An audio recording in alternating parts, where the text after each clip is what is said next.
Halo teman-teman, balik lagi nih ke episode ketiga, episode acara yang belum ada namanya, gitu sih. Nah, tapi gue udah liatin beberapa contoh nama, saran nama, dan mungkin bentar lagi ada namanya. Oke, tapi kita langsung aja kali ya di episode ketiga ini. Gue akan membicarakan 5 hal menarik dari drawing Liga Champions kemarin. Pertama, Barca apes ya. Ya ini nggak tiap kali sih, emang kita bilang Barca itu apes dengan hasil drawing Liga Champions gitu loh. They are a giant gitu. Mereka adalah tim raksasa yang seharusnya ditakuti, bukan mereka takut terhadap tim lain gitu.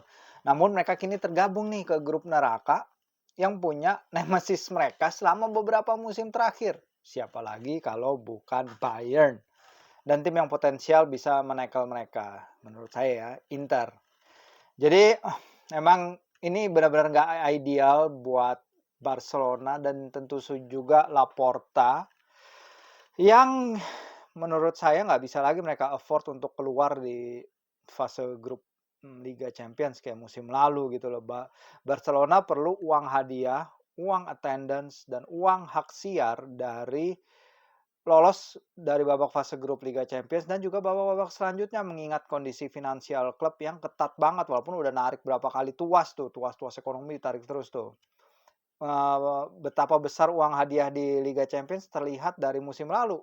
Uang hadiah menang satu partai grup Liga Champions adalah 2,8 juta euro.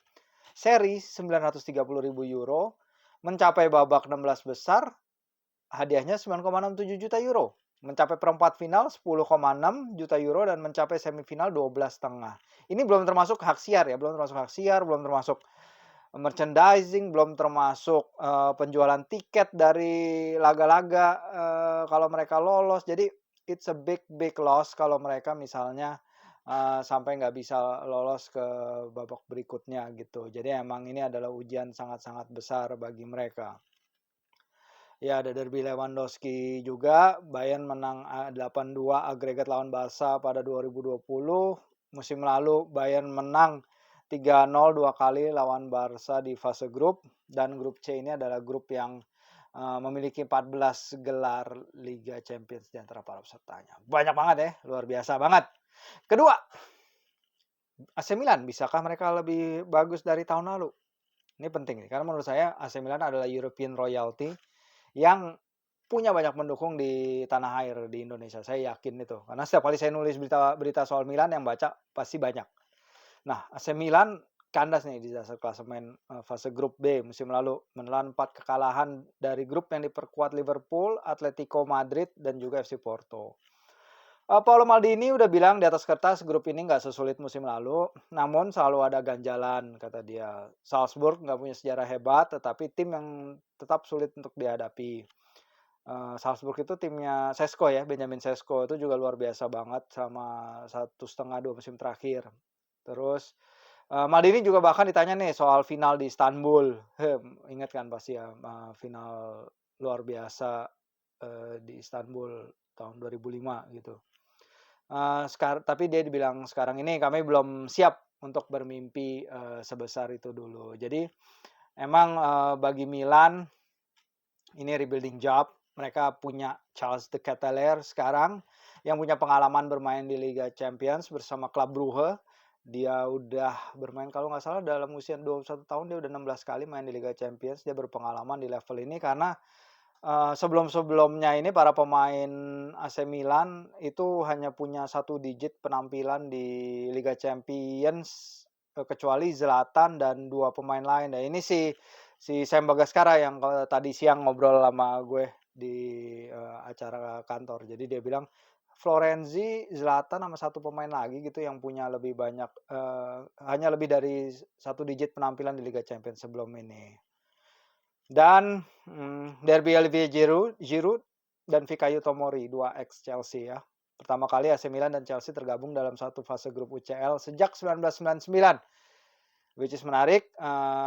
Chelsea juga dalam rebuilding job. Menariknya nih, lagi-lagi bisa jadi masih ada kans Rafael Leao pindah ke Chelsea. Mungkin, karena Jorge Mendes, agennya Leao itu dekat dengan Todd Boehly.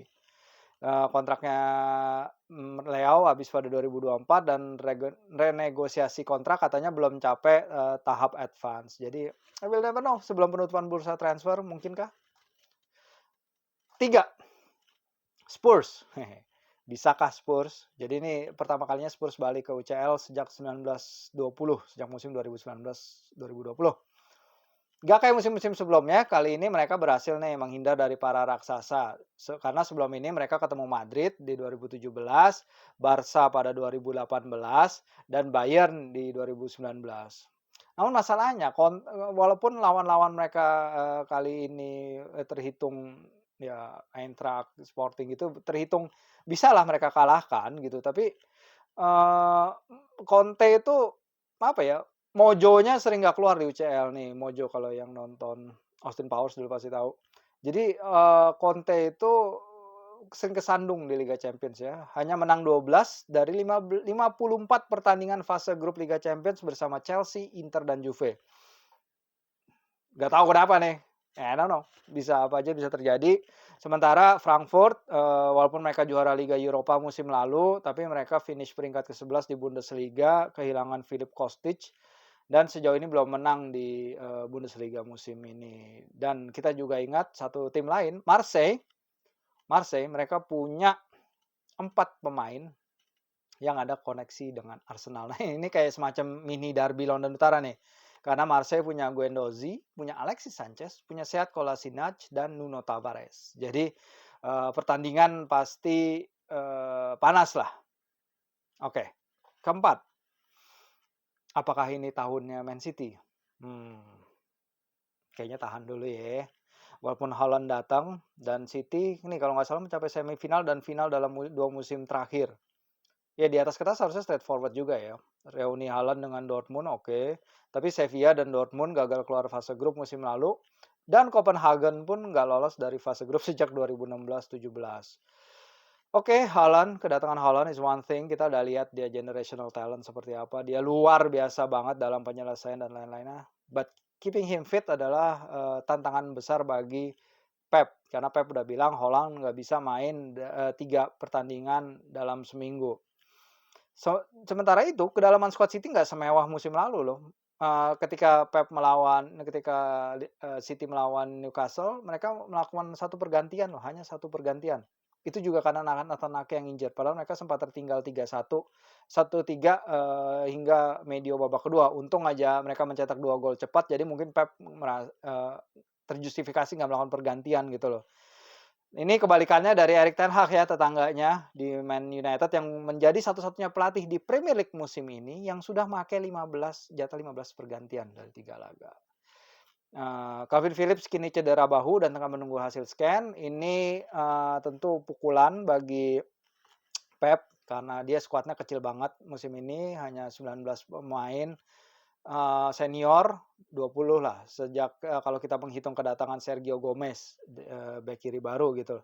Tapi musim lalu Guardiola tuh memakai 26 pemain untuk di Liga Champions, itu jumlah 5 terbanyak di turnamen. Namun mereka mencatatkan rata pergantian paling sedikit per laganya, jadi cuma 3,6. Itu 4 paling sedikit. Jadi Pep memang jarang make pemain-pemain di bench-nya dia ya. Padahal pemain pengganti ini menurut catatan technical observer-nya UEFA ya. Pemain pengganti mencetak 38% gol di knockout games Liga Champions musim lalu. Ini banyak loh, 38% gol di knockout games musim lalu di Liga Champions itu dicetak pemain pengganti. Dan lebih banyak gol tercipta di babak kedua ketimbang babak pertama. Oke, kita akan lihat Haaland. Kalau Haaland nggak perform atau misalnya mungkin dia injured, penggantinya Alvarez, tapi selain itu Riyad Mahrez, kita lihat siapa yang bisa berbicara dari bench. Nggak sebanyak musim lalu dengan adanya Gabjes dan Sterling, tapi tanggung jawab lebih besar ke Grealish, ke Foden, ke Bernardo yang kayaknya nggak ada jadi dijual untuk lebih baik lagi. Kelima, PSG dan Juventus. PSG nggak pernah gagal lolos dari fase grup sejak 2004. Namun di babak knockout mereka suka keserimpet sendiri ya. Mereka kena remontada sama Barcelona, kena hat-trick Benzema musim lalu nih. Jadi mereka kehilangan keunggulan agregat 2-0 lawan Real Madrid dengan 20 menit laga leg kedua tersisa. Mereka kalah 3-2. Jadi itu pasti nyesek banget. Musim ini tridente Mbappe, Messi, Neymar ya sempat disukan kisruh tapi lagi peak-nya juga. Mereka mencetak gol 8 detik kontra Lille dan mereka juga bisa di lini belakang menjaga Ramos kini tetap fit. Mereka tentu layak dijagokan juara. Tapi yang jadi masalah ada Piala Dunia di November. Gimana nih nanti tim menyikapi Piala Dunia ini karena Prancis, Argentina dan Brazil selalu favorit. Apa dampaknya ke chemistry tim kalau misalnya Mbappe kalah lawan Neymar di Piala Dunia? Kayak apa? Ya mungkin kalau Neymar dan si Messi mungkin udah oke ya karena mereka berdua kan temenan juga off the pitch. Tapi apa yang akan terjadi ke raja kecil ini nih Mbappe kalau misalnya nanti Prancis kalah. Sementara penyerangan tajam mereka itu akan menguji Juventus yang dalam proses rebuilding lini belakang mereka. Ingat Juventus membangun reputasi mereka bertahun-tahun lewat kekuatan lini belakang, terutama Chiellini, Bonucci. Sekarang Chiellini cabut, diikuti De Ligt juga cabut, sekarang ada Bremer. Bagaimana Juventus yang normally kokoh banget di lini belakang meladeni tridente ini. Juventus ini emang tim kuat Italia yang sudah 26 tahun tanpa juara Liga Champions. Terlalu lama ya kayaknya ya buat sekelas Juventus.